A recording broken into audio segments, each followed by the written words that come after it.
சித்தி வா தர்ஷா. சித்தி எனக்கு மதுரையிலேயே ஒரு கம்பெனியில் வேலை கிடைச்சிருச்சு. ஹே சூப்பர்டா, கங்க்ராட்ஸ். வேலைலாம் ஓகேவா? உனக்கு பிடிச்சிருக்குல? ஆமாம் சித்தி, அதனால தான் உடனே ஓகே சொல்லிட்டேன். Very good. தர்ஷா, இப்போ சர்டிஃபிகேஷன் கோர்சஸ்லாம் நிறைய வந்துருச்சுல, ஏஐ கோர்சஸ்லாம் கூட நிறைய வந்துருச்சு. அதெல்லாம் கத்துக்கிட்டு நீ உன்னை அப்டேட் பண்ணிக்கிட்டே இருக்கணும். மேல மேல போயிட்டே இருக்கணும். சரி சித்தி. ஆமா, சித்தப்பா எங்க? ஃப்ரெண்டு கல்யாணத்துக்காக வெளியூர் போயிருக்காரு, நாளைக்கு வந்துருவாரு. சரி சித்தி, சித்தப்பாக்கு நான் மெசேஜ் பண்ணிடுறேன். நீங்க போன்ல பேசுனீங்கன்னா நீங்களும் ஒரு வாட்டி சொல்லிடுங்க. இந்தாங்க சித்தி ஸ்வீட். கொஞ்சமா எடுத்துக்கிறேன், நிறைய ஸ்வீட் சாப்பிட முடியல. புரியுது சித்தி, பார்த்துக்கோங்க. நான் போயிட்டு வரேன்.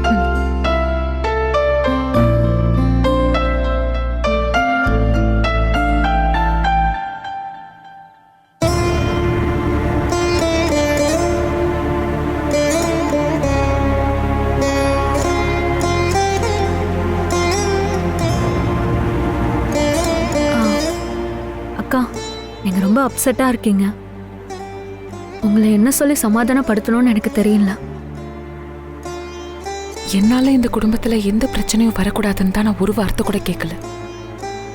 அதனாலதான் எப்பவுமே எதுவும் பண்ணாமலே பேசாமலே இருக்கேன். எப்பவுமே நான் பண்ற எல்லாமே அக்காங்களுக்காக மட்டும்தான். இந்த போராட்டத்துல ஜெயிக்கணும் பார்கவி.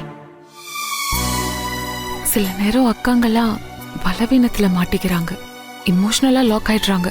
என்னால அவங்கள புரிஞ்சுக்க முடியுது. அதே மாதிரி அவங்களுக்கும் என்னை பத்தி நல்லா தெரியும். ஆமாக்கா, இப்ப கூட சொன்னாங்க, உங்ககிட்ட சொன்னா சந்தோஷப்படுவீங்கன்னு சொன்னாங்க. நாங்க இப்ப இருக்கிற சூழ்நிலை ரொம்ப சங்கடமா இருக்கு. But I know it'll get better. It'll be all right soon.